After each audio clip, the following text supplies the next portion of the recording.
Medang Mataram Dinasti Isyana. Wangsa Isyana atau Isana merupakan dinasti yang memerintah kerajaan Mataram kuno periode Jawa Timur atau lebih dikenal sebagai Kerajaan Medang. Jawa Timur tepatnya di muara Sungai Brantas dengan Watumas sebagai ibu kotanya. Medang Mataram Dinasti Isyana atau disebut juga Medang Kamulan berdiri di Jawa Timur ketika Mataram kuno memindahkan pusat pemerintahannya dari Jawa Tengah akibat hasil dari letusan Gunung Merapi. Nama Medang Kamulan berarti Medang adalah nama lain dari Mataram dan Kamulan berarti pada awalnya. Kerajaan Medang Kamulan didirikan oleh Empu Sindok pada abad ke-10.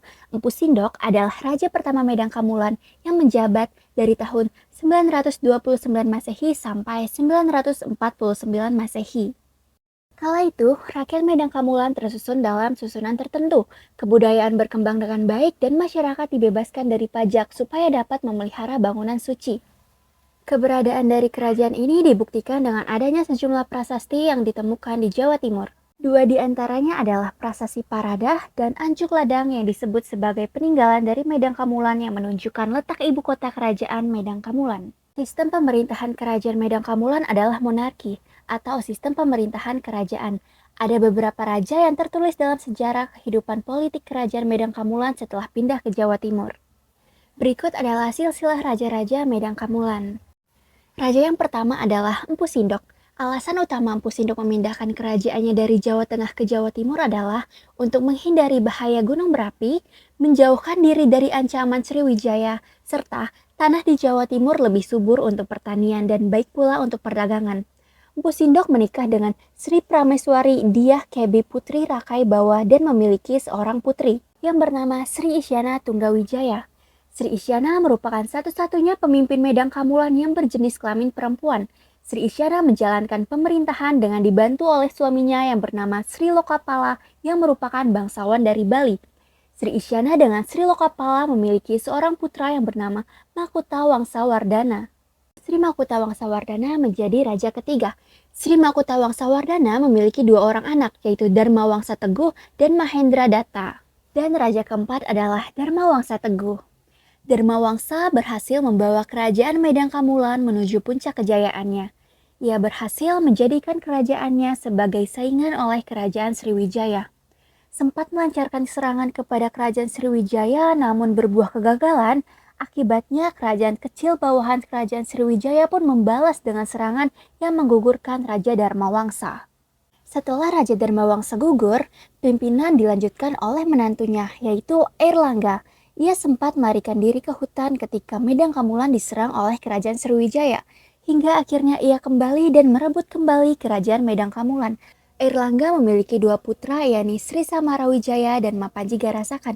Kedua putra Airlangga ini ternyata saling berebut kekuasaan. Tidak ingin putranya terlibat perebutan kekuasaan dan terjadi perang saudara, Raja Airlangga memutuskan untuk membagi dua kerajaannya. Pada tahun 1045, Raja Airlangga memberikan kerajaan Jenggala yang ibu kotanya terletak di Kahuripan kepada Mapanji Garasakan dan kerajaan Panjalu yang berpusat di Daha kepada Sri Samarawijaya. Alhasil pembagian itu membuat Medang Kamulan runtuh. Nah Sobat Dua, hal itulah yang menyebabkan runtuhnya kerajaan Medang Kamulan. Sekarang bagaimana sih kehidupan sosial ekonomi kerajaan Medang Kamulan? Sesuai dengan letaknya yang berada di wilayah Sungai Brantas dan Sungai Bengawan Solo, rakyat Medang Kamulan mendapatkan penghasilan dari aktivitas perdagangan dan pelayaran. Pada saat masa pimpinan Airlangga, Medang Kamulan memiliki pelabuhan Hujung Galuh yang dijadikan sebagai pusat perdagangan internasional. Ada banyak peninggalan kerajaan Medang Kamulan. Yang pertama ada Prasasti Empu Sindok. Penemuan Prasasti Empu Sindok di Mojokerto berada di tengah sawah milik warga yang ada di Desa Gemekan. Prasasti tersebut terkubur pada kedalaman sekitar 130 cm dari permukaan tanah. Tulisan yang berada di Prasasti Empu Sindok menceritakan tentang kehidupan politik kerajaan Medang Kamulan di masa pimpinan Empu Sindok. Yang kedua ada Prasasti Tengaran, ditemukan di Desa Tengaran, Kecamatan Peterongan, Kabupaten Jombang. Prasasti Tengaran berisi tentang Empu Sindok yang memerintah bersama permaisurinya yang bernama Sri Wardani. Lalu yang ketiga adalah Prasasti Pucangan. Prasasti Pucangan yang menjadi peninggalan dari Raja Airlangga, berisi tentang silsilah keluarga dari Raja pertama Medang Kamulan. Yang keempat adalah Prasasti Ancuk Ladang. Prasasti Ancuk Ladang adalah prasasti yang ditemukan di Jawa Timur. Prasasti ini berisi tentang awal berdirinya Medang Kamulan. Terdapat beberapa candi yang menjadi peninggalan dari kerajaan ini. Candi-candi yang ditinggalkan oleh Medang Kamolan dapat dibilang adalah candi-candi besar di Jawa Tengah, seperti Candi Prambanan, Candi Kalasan, dan Candi Ijo. Nah, itu dia materi mengenai Medang Mataram Dinasti Isyana. Setelah menonton video ini, kami berharap Sobat Dua menjadi tambah luas nih pengetahuannya. Sampai jumpa Sobat Dua.